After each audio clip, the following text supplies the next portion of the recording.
The morning sunlight streamed through the stained glass windows of St. Michael's Chapel, casting colorful patterns across the white satin runner. Julia stood in the bridal suite, her hands shaking as she tried to fasten the pearl buttons on her wedding dress. The delicate lace sleeves clung to her arms, the intricate beading catching the light with every nervous movement. "You look absolutely breathtaking," Sarah, her maid of honor, whispered as she adjusted the cathedral-length veil. The tulle cascaded down Julia's back in soft waves, the hand-sewn crystals twinkling like stars. Julia forced a smile, her reflection in the floor-length mirror showing a beautiful bride. If you didn't notice the fear in her eyes. For the past hour, she'd been compulsively checking her phone, jumping at every noise from the hallway. The wedding coordinator had chalked it up to normal pre-wedding jitters, but Sarah knew something was terribly wrong. Outside, 237 guests filled the wooden pews, their murmurs of anticipation blending with the soft melodies from the string quartet. The scent of white roses and gardenias hung heavy in the air, the floral arrangements dripping with fresh blooms. At the altar, Ethan adjusted his bow tie for the 10th time, his best man chuckling at his nervous energy. "Relax, man," Mark whispered, clapping him on the shoulder. "In 20 minutes, you'll be married to the most beautiful woman in this chapel." Ethan grinned, his hazel eyes crinkling at the corners. He couldn't wait to see Julia walking down that aisle. They'd planned this day for 18 months. The vintage lace gown, the 6-tier buttercream cake, the honeymoon suite in Santorini. Everything was perfect. Until the chapel doors exploded open with a deafening crash. The music screeched to a halt as 3 uniformed officers stormed down the center aisle, their polished boots echoing like gunshots against the hardwood floors.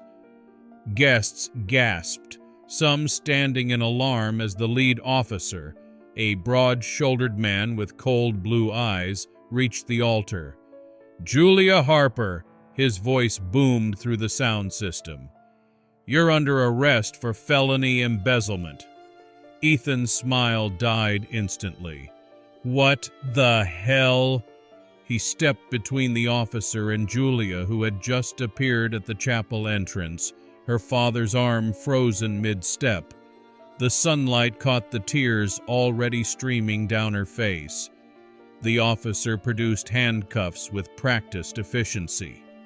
Julia didn't resist as he snapped them around her wrists, the metal glinting cruelly against her delicate lace gloves. When she turned to Ethan, her mascara already running, she choked out 2 words that would haunt him forever. "I'm sorry." Then she was gone, escorted out the side entrance as guests screamed and wedding planners scrambled. Ethan sprinted after them, his dress shoes slipping on the marble steps outside, just in time to see Julia being shoved into an unmarked police car. He memorized the license plate as it peeled away, tires screeching. At the downtown precinct, the desk sergeant frowned at Ethan's frantic questions.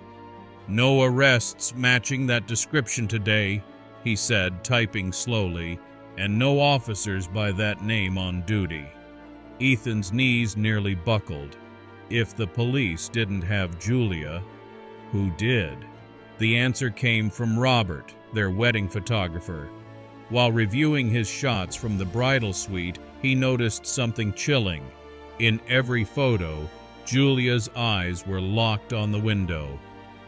Zooming in, he spotted a shadowy figure in black tactical gear watching from the parking lot.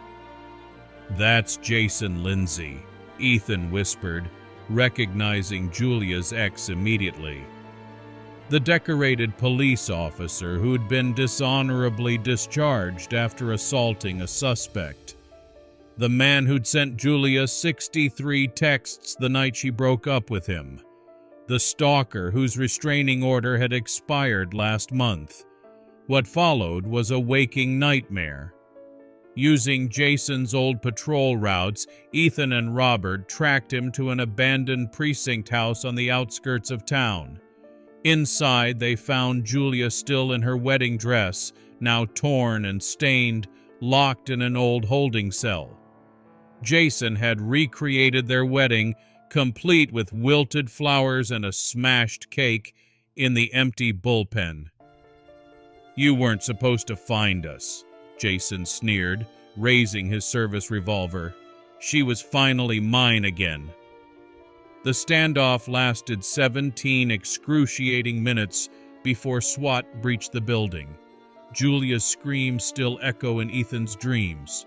6 months later, they finally had their real wedding.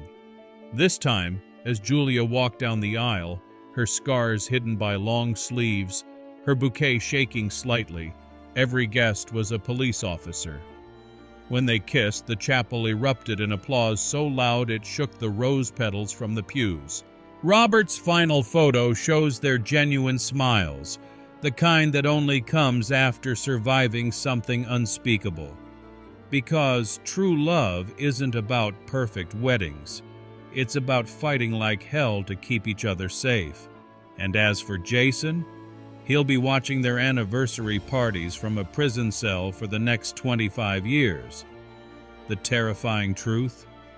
Over 300 law enforcement officers are arrested for stalking each year in the U.S. alone. Julia's story could have ended much differently. So the next time you see a wedding photo, look closer. That smile might be hiding secrets no one should have to keep. And if you ever notice someone watching from the shadows, trust your gut. It might just save your life.